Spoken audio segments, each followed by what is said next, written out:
Well, good morning, everybody, and welcome to day two of the conference. I hope you're all well rested and ready for another day of discussion. It is really my very great pleasure to introduce the Right Honourable Philip Dunne, Minister of State for Defence Procurement, who indeed has been involved in MOD for some time, and I always think that one of the marks of wise governance in this area is that we actually allow our ministers to gain significant experience in relation to what, as we all know, is a complex but also fast-moving and innovative area. In order to be innovative, you have to understand what you're doing in the first place in order to realize those areas in which more needs to be done. And looking at the biography which I was given for Philip earlier, it still refers to delivery of a defence equipment plan of 160 billion over 10 years. But as we know, that figure has been significantly increased in the SDSR last year, providing, I think, a real opportunity for government, for industry, to take advantage of that additional resource, but also a significant responsibility. I think a year ago, none of us would have expected the budgetary settlement for defence, or indeed for security more generally, that was mapped out in July and confirmed at the end of last year. But it's still a challenging settlement. It still involves a very substantial block of efficiency savings over the coming years, and much of that money comes in further on the period rather than the first couple of years. So some really difficult issues to tackle. But I think one of the central themes of this conference, Minister, is that this is a real opportunity for injecting greater innovation at every stage of the production of defence capability, whether it's how our operators work in the field, how we conduct R&D, how we bring new providers into a business where, of course, we have a lot of legacy requirements to service. So finally, just in terms of the format of this session, the Minister will speak on the record for around 20 minutes. We will then have 25 minutes of off-the-record Q&A, which I will chair. And just to be clear, the off-the-record comments mean that there can be no reporting, including social media. So no tweeting of the Minister's most prized remarks, please, ladies and gentlemen. Over to you, Minister. Well, thank you very much indeed, Malcolm, for that introduction. And I have to point out gently that your credit to the government for allowing ministers to gain experience is something which I am very grateful for, but stands in marked contrast. This is the most and probably only party political point I will make in this session, to the previous government, where, of course, the revolving door of ministers in this post was, I think, averaged about 12 months. So I think this reflects the approach of one government under one political leadership compared to another. And talking of experience, it's good to see one of my predecessors in post, not under the previous Labour administration, still with us today, so demonstrating that experience in post has some enduring qualities, which hopefully we'll see some incumbents have something to do when we finish.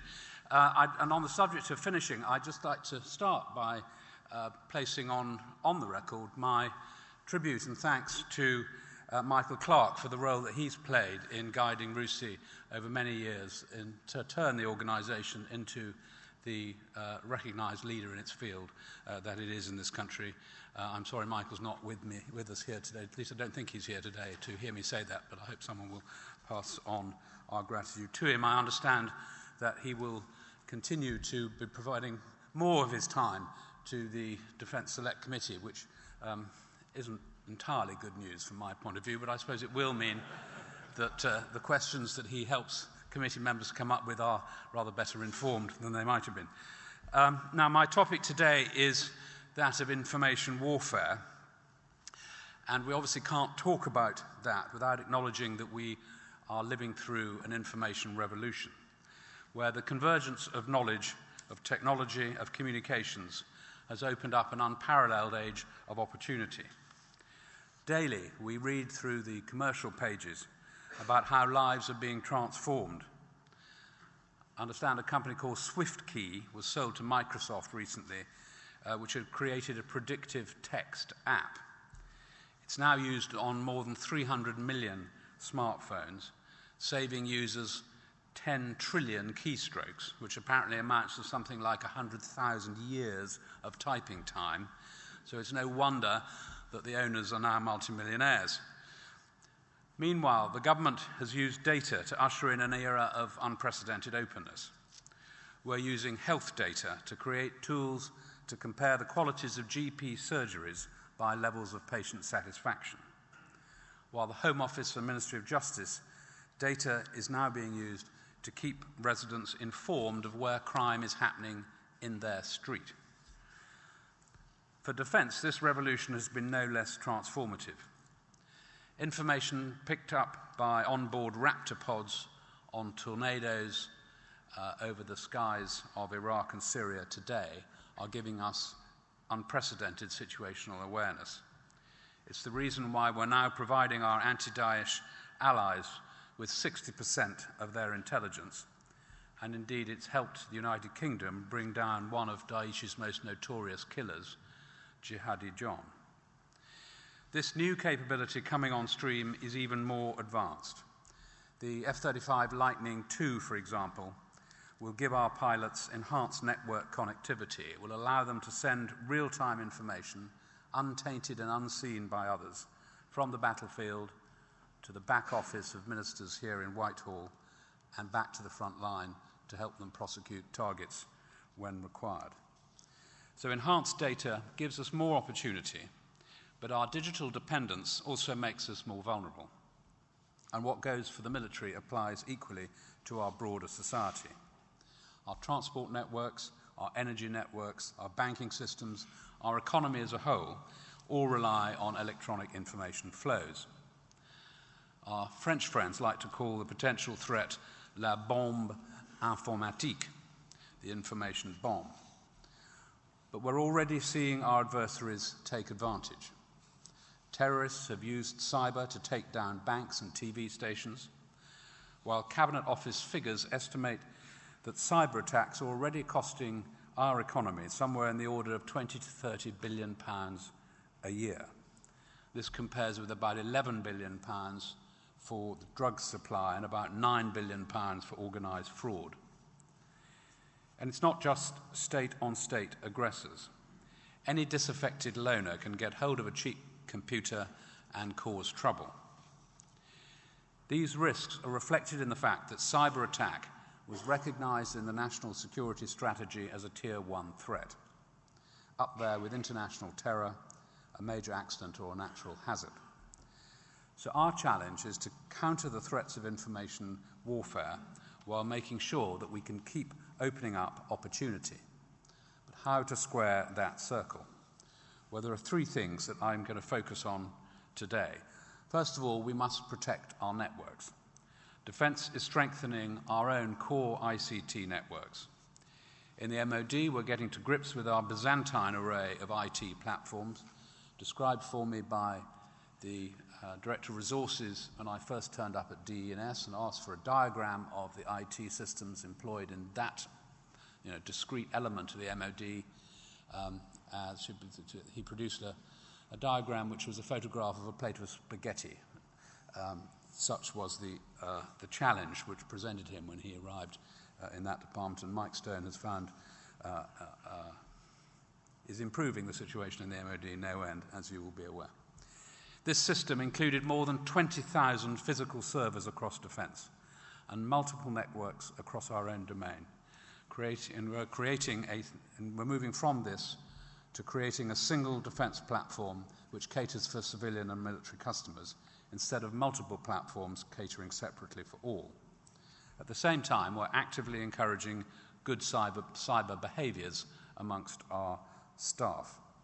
Networks of information risk and asset owners are now embedded in our organisation to police data properly.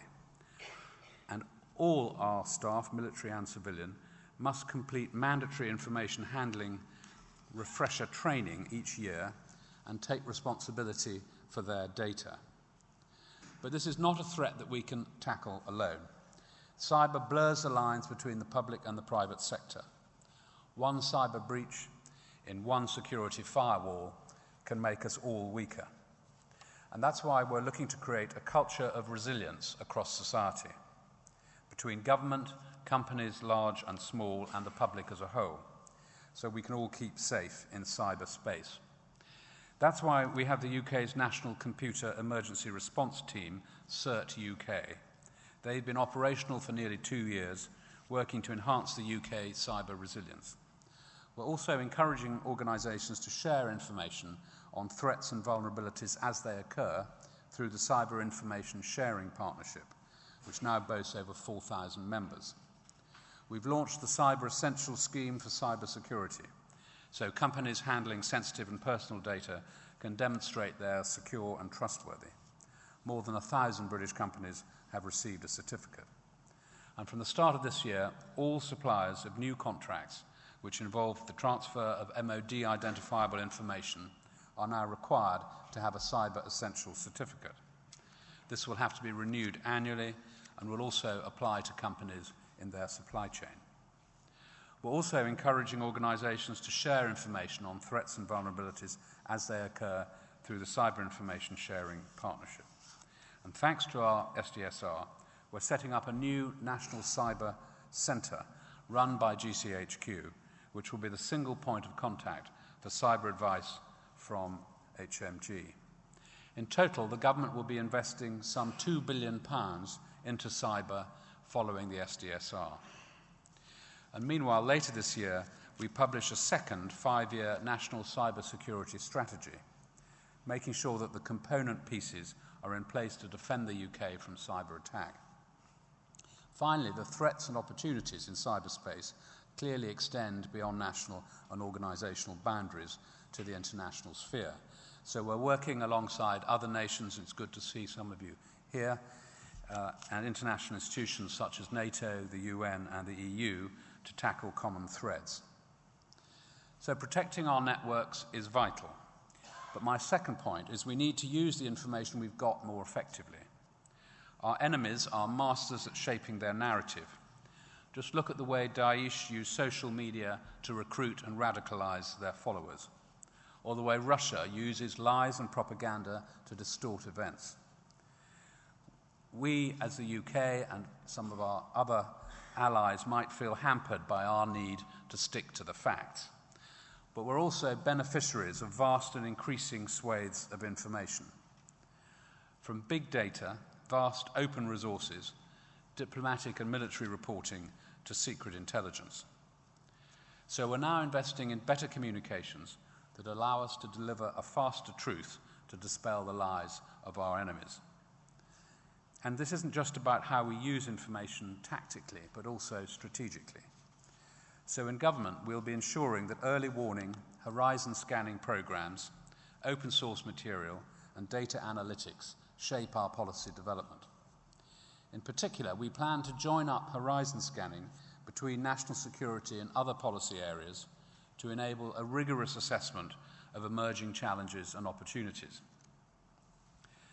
My third point is that we need to do more than learn how to use this big data. We've got to get better at deciphering it.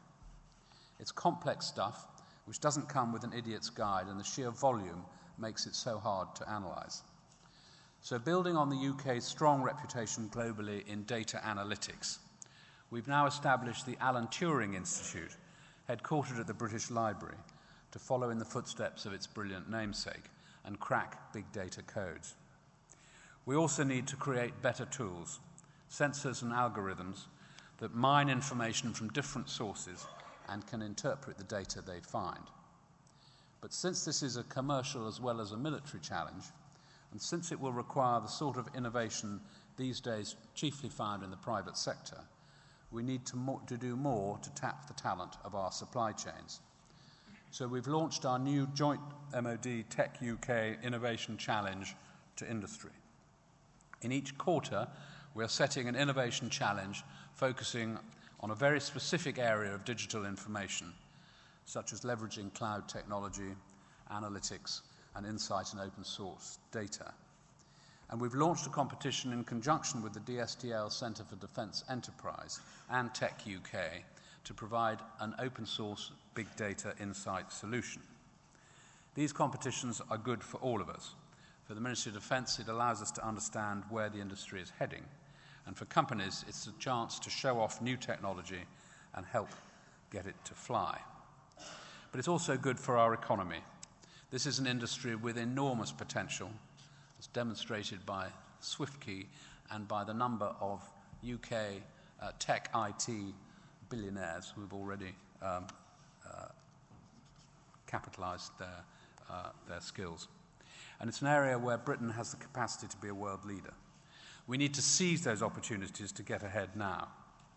I was asked by Michael to give a political perspective of these issues, and this is a point on which I will briefly conclude. Information is about choices. Take CCTV.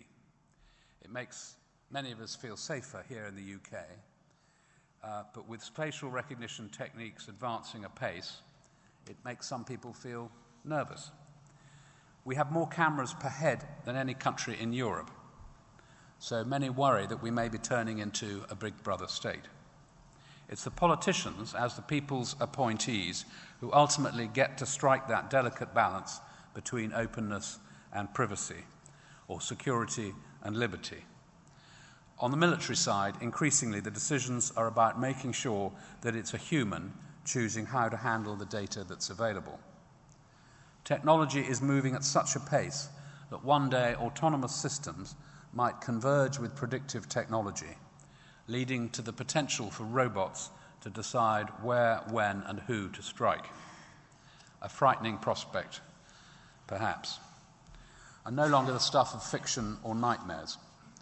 But we are clear, as our use of the Reaper platform demonstrates, that autonomy is not part of the battle plan. Humans must always remain masters of their own destiny. As Alan Turing once said, we can only see a short distance ahead, but we can see plenty there that needs to be done. I don't need predictive technology to tell me that. Whatever the scale of the challenges out there, the nation that once produced Alan Turing will help us again turn the opportunities of an age of information and into security and prosperity for all. Thank you.